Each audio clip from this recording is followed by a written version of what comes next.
दिल्ली में multi modal traffic hub का सबसे बेस्ट एग्जाम्पल अगर कुछ बनने जा रहा है तो वो है आनंद विहार। इस वक्त जो हम खड़े हैं वो आनंद विहार नमो मेट्रो रेलवे स्टेशन के पास खड़े हुए हैं।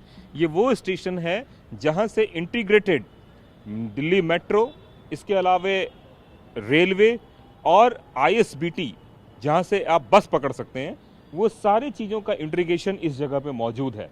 लेकिन अब सवाल उठता है कि आखिरकार हम इस स्टेशन के सामने ही क्यों खड़े हैं, क्योंकि आनंद विहार से मेरठ या फिर आनंद विहार से दूसरी तरफ सराय काले खां अगर जाना हो तो उसके लिए नमो मेट्रो अब लगभग तैयार है। फिलहाल अगर अभी की बात करें तो ऑलरेडी नमो मेट्रो आनंद विहार से ही नहीं बल्कि न्यू अशोक नगर से मेरठ तक जा रही है। लेकिन अब यह पूरा स्ट्रेच बनकर तैयार हो गया है और यह स्ट्रेच बहुत जल्दी ही देश को समर्पित होने वाला है। प्रधानमंत्री नरेंद्र मोदी संभवतः इसी महीने के अंत तक इसका उद्घाटन करने वाले हैं। अब सवाल उठता है कि आखिर कैसा है आनंद विहार का ये स्टेशन। आइए चलते हैं आनंद विहार में और देखने की कोशिश करते हैं कि कौन कौन सी ऐसी खासियत है जो इस रेलवे स्टेशन को दूसरे रेलवे स्टेशन से अलग बनाती है। एक मैप के माध्यम से समझने की कोशिश करते हैं कि आखिरकार नमो मेट्रो में क्या खास है। एक सवाल ये उठता है कि क्या एक ही ट्रैक पे मेट्रो भी चलेगी और नमो मेट्रो भी चलेगी, तो जी हाँ, उसका जवाब ये है। अब आप इसको ऐसे मैप के हिसाब से समझिए, ये सराय काले खां है, यहाँ से ट्रेन का इनिशिएशन शुरू होगा, यहाँ से ट्रेन शुरू होगी। न्यू अशोक नगर, इसके बाद आनंद विहार, साहिबाबाद, गाजियाबाद, गोलधर, दुहाई, मुरादनगर, मोदी नगर साउथ, मोदी नगर नॉर्थ, मेरठ साउथ, शताब्दी नगर, बेगमपुल और मोदीपुरम। ये जो रेड आप देख रहे हैं इस पे नमो मेट्रो चलेगी। मैं एक बार फिर से बताना चाहूँगा, ये जो रेड है इस पे नमो मेट्रो चलेगी। लेकिन इसके साथ जो ग्रीन कॉरिडोर देख रहे हैं इस पे नॉर्मल मेट्रो चलेगी। जैसे कि दिल्ली में मेट्रो चलती है तो मेरठ साउथ से मोदीपुरम के बीच का जो स्ट्रेच है उसमें टोटल 13 स्टेशन है, जिसमें कि Meerut south, Pratappur, Rithani, Shatabdi Nagar, Brahmpuri, Meerut central, Bhainsali, Begumpul, MES colony, Daurali, Meerut north और फिर मोदीपुरम। तो ये 13 जो स्टेशन है इसमें नॉर्मल मेट्रो भी चलेगी और नमो मेट्रो भी चलेगी। इसका मतलब ये हुआ कि नमो मेट्रो के 4 स्टेशन मेरठ साउथ, शताब्दी नगर, बेगमपुल और मोदीपुरम, और इसके साथ 13 स्टेशन जो नॉर्मल मेट्रो के हैं। तो एक ही ट्रैक पे दोनों मेट्रो का कोलैबोरेशन आपको यहाँ पे देखने को मिलेगा और ये अपने आप में पहली बार हिंदुस्तान में हो रहा है, जिसकी तस्वीर हम आपको एक मैप के जरिए समझाने की कोशिश कर रहे हैं कि ये पूरा स्ट्रेच जो है उस स्ट्रेच में कुछ स्टेशन मतलब 13 स्टेशन ऐसे हैं जिसपे कि दोनों मेट्रो चलेगी। अब यही इसको बिल्कुल ही खास बनाती है, अलग बनाती है, और इसी को समझना पड़ेगा। समझना इसलिए है क्योंकि सराय काले खां से लेकर अगर हम मोदीपुरम के बीच की दूरी की बात करें तो बमुश्किल से 45 मिनट में आप इस ट्रैक पे पहुंच सकते हैं। लेकिन अगर सिर्फ इस 13 स्टेशन की बात करें तो नॉर्मल मेट्रो से भी आप सफर कर सकते हैं। तो ये जो चीजें हैं, ये नमो मेट्रो और मेट्रो का कोलैबोरेशन पहली बार हिंदुस्तान में देखने को मिल रहा है। आखिरकार हम क्यों कह रहे हैं कि ये देश का मल्टी मॉडल हब का बेस्ट एग्जाम्पल है, उसकी तस्वीर मैं आपको दिखाता हूं। इस वक्त मैं नमो मेट्रो में मौजूद हूं और हमारे ठीक सामने अगर आप देख रहे हैं तो ये आनंद विहार रेलवे टर्मिनल है। आनंद विहार रेलवे टर्मिनल वहां जहां से नॉर्थ इंडिया के लिए सबसे ज़्यादा ट्रेनें निकलती हैं, और उसके ठीक दूसरी तरफ अगर हम देखें तो अंतर्राज्यीय बस अड्डा है। यहाँ से उत्तराखंड, उत्तर प्रदेश और तमाम जगहों के लिए बसें निकलती हैं, जो आप देख रहे हैं कि बस निकल रही है। अब इससे इतर हम आपको थोड़ा दिखाने की कोशिश करते हैं कि स्टेशन के अंदर की कनेक्टिविटी की अगर हम बात करें तो हमारे ठीक सामने में जो आप इलाका देख रहे हैं ये वो इलाका है जो वैशाली मेट्रो जिसको हम लोग कहते हैं, वहाँ से वो मेट्रो आ रही है।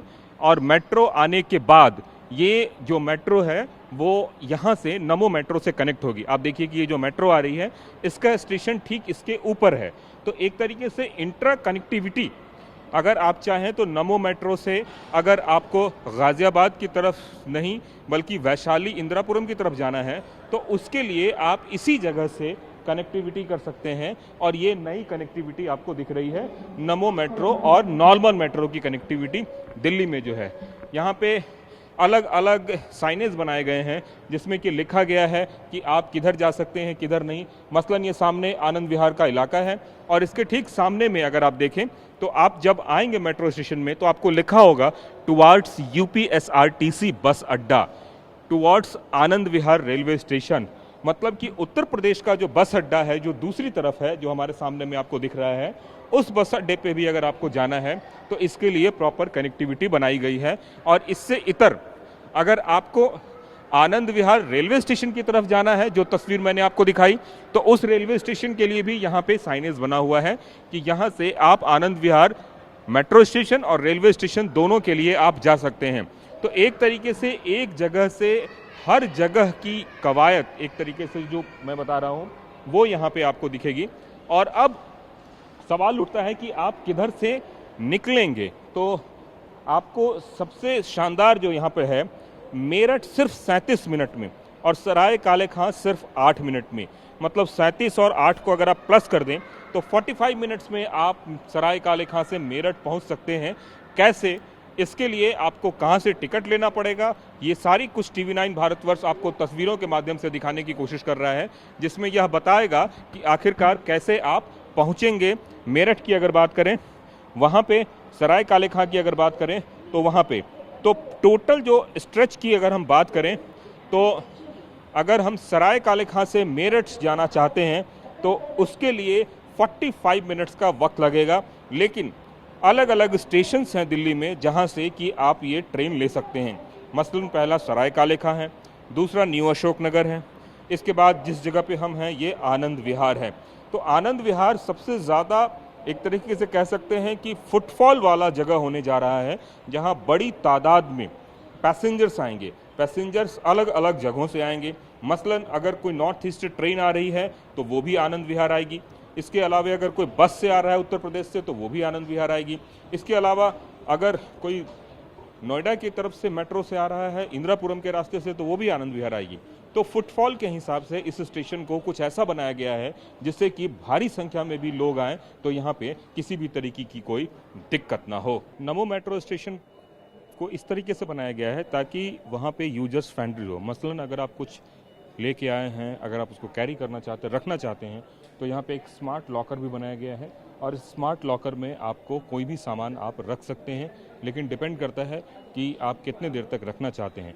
ये सामान सारा फ्रिस्क होके आएगा और साइज़ के हिसाब से यहाँ पे आप अपना सामान रख सकते हैं। इसको ट्रैवलर्स लॉकर भी बोला गया है। हालांकि मेट्रो में भी इस तरह की सुविधा शुरू की गई है, लेकिन मेरे बताने का मकसद सिर्फ ये है कि ये मॉडर्न रेलवे स्टेशन है मेट्रो का, जिसमें हर तरह की सुविधा आपके लिए मौजूद है। देश में अगर इंटर मेट्रो की बात करें तो ज़िलों के अंदर जो मेट्रो चलती है, ज़िलों से मेरा मतलब है महानगर की बात मैं कर रहा हूँ, उसमें अगर मेट्रो की स्पीड है तो वो 80, 100 या 110 के आसपास होती है। नमो मेट्रो की बात करें तो ये सबसे हाई स्पीड ट्रेन है और अगर आप देखिए अभी ये 137-38 के आसपास जा रही है और ये ट्रेन अभी 160 के आसपास पहुंचेगी। ये इसकी मैक्सिमम स्पीड है जो कि मुरादनगर के बीच चलती है। और ये अगर हम दुहाई से मुरादनगर के बीच की बात करें तो आप देखिए इसकी स्पीड बढ़ते जा रही है। 149, 150, 150 किलोमीटर की रफ्तार से अभी ये ट्रेन चल रही है। अगर हम इसकी बात करें तो मैक्सिमम स्पीड जो ये जाएगी ये 160 की स्पीड तक जाएगी। तो यह बताता है कि स्पीड कितनी ज़्यादा है और यह स्पीड ही इसको ख़ास बनाती है। और इस ख़ास स्पीड को TV9 भारतवर्ष अपने कैमरे में दिखा रहा है। ये देखिए 160 किलोमीटर के रफ्तार से ये ट्रेन दौड़ रही है, 161 पे दौड़ी। तो इसका मतलब साफ है कि जो स्पीड है यही स्पीड इसको अपने से अलग बनाती है दूसरे ट्रेनों से। और जो स्पीड है उस स्पीड में यह ट्रेन मुरादनगर तक पहुंचती है। दुहाई से मुरादनगर के बीच का जो ट्रैक है उसमें ये स्पीड है। अब ये स्पीड देखिए धीरे धीरे कम होते जा रही है। तो मैं जो आपको बताना चाह रहा था वो ये था कि इस मेट्रो की स्पीड, नमो मेट्रो की स्पीड ही सबसे अद्भुत है और ख़ास करके यही वजह है कि कम समय में यह ट्रेन लंबी दूरी तय कर पाती है। नमो मेट्रो से इस वक्त मैं पहुंच चुका हूं मेरठ साउथ। मेरठ साउथ वो जगह है जहां से कि लोकल मेरठ में जाने के लिए आपको मेट्रो चेंज करने की ज़रूरत पड़ती है। अगर आप लोकल मेट्रो में नहीं जाना चाहते हैं, मोदीपुरम तक डायरेक्ट जाना चाहते हैं, तो इसी ट्रेन से जा सकते हैं। लेकिन अगर आपको लोकल मेट्रो में जाना है जिसमें कि 12 स्टेशन हैं मेरठ के अंदर, तो उसके लिए यहाँ पे आपको बदलनी पड़ेगी। और फिर इसके लिए एक ही स्मार्ट कार्ड से, अगर आपने स्मार्ट कार्ड लिया है या टिकट लिया है या कुछ भी है, एक ही कार्ड से आप नमो मेट्रो में भी सफ़र कर सकते हैं और मेरठ मेट्रो में भी सफ़र कर सकते हैं। तो आइए चलते हैं, देखते हैं कि जो मेरठ मेट्रो है वो किस तरीके का है। जब आप ट्रैक चेंज करते हैं तो जो नमो मेट्रो है उससे निकलकर मेरठ मेट्रो में जाने के लिए आपको नीचे से जाना पड़ता है और ये शताब्दी नगर स्टेशन वगैरह होते हुए मोदीपुरम तक जाती है। दिल्ली मेट्रो में आपका स्वागत है, ये तो आप सुनते आए थे, लेकिन जल्द ही आपको सुनने को मिलेगा मेरठ मेट्रो में आपका स्वागत है। जी हाँ, इस वक्त मैं मेरठ मेट्रो के उस कोच में मौजूद हूँ जो अब से थोड़े दिनों बाद बाकायदा ट्रैक पे दौड़ेगी और इसकी क्या खासियत है, किस तरीके से अलग है, पूरे मामले पर बात करने के लिए हमारे साथ शलभ गोयल सर मौजूद है। सर, एक बात बताएं कि कितना खास है आपके लिए ये मेट्रो और किस तरह की इसमें खासियत है। मेरठ मेट्रो बहुत खास है हमारे लिए, क्योंकि खास हमारे लिए इसलिए क्योंकि पब्लिक के लिए खास है। मेरठ में पहली बार ये एक मेट्रो सिस्टम आ रहा है। मेरठ एक हिस्टोरिकल सिटी रहा है और गवर्नमेंट का ये सोचना था कि ये सिटी डिज़र्व करता है यहाँ पे इस तरह का एक मेट्रो सिस्टम। पहले ये कॉरिडोर एक मेरठ मेट्रो का एक अलग बनने की थॉट प्रोसेस था, लेकिन धीरे धीरे ये हुआ कि जब एक RRTS का नमो भारत का कॉरिडोर जा रहा है तो क्या हम दोनों को एक ही स्ट्रक्चर्स पे बना सकते हैं जिससे कि कुछ पैसा बच सके और दूसरा पब्लिक को भी आसानी हो मेरठ मेट्रो से उतरकर नमो भारत ट्रेन में चले जाएं एंड वाइस वर्सा। तो दोनों को फिर technical after lot of discussions दोनों को मेरठ मेट्रो को इसमें सबस्यूम कर लिया गया, जिसके कारण से सेम जो हमारे एलिवेटेड पियर्स हैं उसी पे मेरठ मेट्रो की ट्रेन भी दौड़ेगी। इससे करीब करीब 6500-6500 करोड़ रुपए की सेविंग हुई है गवर्नमेंट को और पब्लिक को बहुत आसानी हो जाएगी कि वो चाहे मेट्रो से RRTS में शिफ्ट करना चाहें। इसमें अगर मेट्रो में आप टोटल देखें कि टोटल 13 स्टेशंस हैं। 13 स्टेशंस में से 4 स्टेशन ऐसे होंगे जिसमें नमो भारत ट्रेन भी रुकेंगी और टोटल 13 स्टेशन के 13 स्टेशन पे मेट्रो हर स्टेशन पे रुकेगी, तो जिसके कारण से पब्लिक कम्यूट जैसा चाहें वो कर सकती हैं।